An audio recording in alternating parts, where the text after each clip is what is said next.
दोस्तों राजस्थान में सीईटी का नोटिफिकेशन जारी हो चुका है। उसके कुछ नॉर्म्स हैं, कुछ चेंजेस इस बार किए गए हैं, वो सब आपने देख लिए होंगे। 120 क्वेश्चन आएंगे, 3 साल की वैधता है, 1/3 की नेगेटिव मार्किंग है, सब कुछ आपने देख लिया।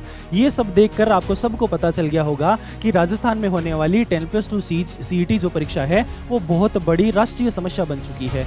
जो बच्चे 12th पास करके आए हैं, अभी अभी मासूम से बच्चे हैं, 5-6 पेपर देकर बोर्ड की परीक्षा देकर वो आए हैं, उनको आप इतना बड़ा सिलेबस दे दिया। सिलेबस में देखो आप क्या लिखा गया है आरएसएसबी के द्वारा।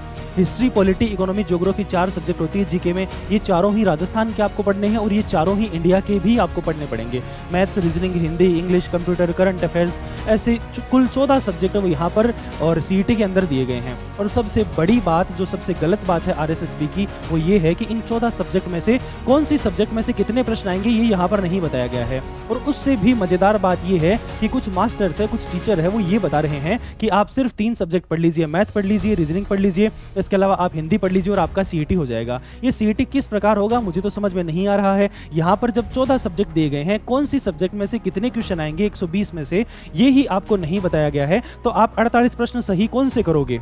अगर आप मैटर ही 40 प्रश्न का पढ़ के जा रहे हो भाई साहब, तो आप 48 प्रश्न सही कैसे करोगे? आप अगर 50 का भी पढ़ के जाओ तो 50 में से 50 तो आप सही करने से रहे। तो अपन अगर सब्जेक्ट छोड़ रहे हैं तो स्मार्टली हमें सब्जेक्ट छोड़ने हैं सीईटी पास करने के लिए। सबसे बड़ी बात तो ये है कि आरएसएसबी को एक रिवाइज विज्ञप्ति है वो जारी करनी चाहिए। उसमें कौन सी सब्जेक्ट से कितने क्वेश्चन आएंगे वो हमें बताने चाहिए। अगर वो नहीं बताती है तो हमें सिलेबस में से 10 से 15 मीटर यानी कि 2 से 3 सब्जेक्ट आप इसके अंदर से छोड़ सकते हो। ऐसे नहीं कि आपने जीके पूरा ही छोड़ दिया और आप 3-4 सब्जेक्ट पढ़कर चले गए सीईटी देने। ऐसा करने पर बिल्कुल भी आपका सीईटी है वो क्लियर नहीं होने वाला है। पूरा सिलेबस एकदम अच्छे से करते हुए चलना है अपने को। 1-2 छोटे सब्जेक्ट है वो अपन यहाँ पर जीके वाले छोड़ सकते हैं। ऐसा नहीं कि पूरा जीके ही हम छोड़कर चले गए।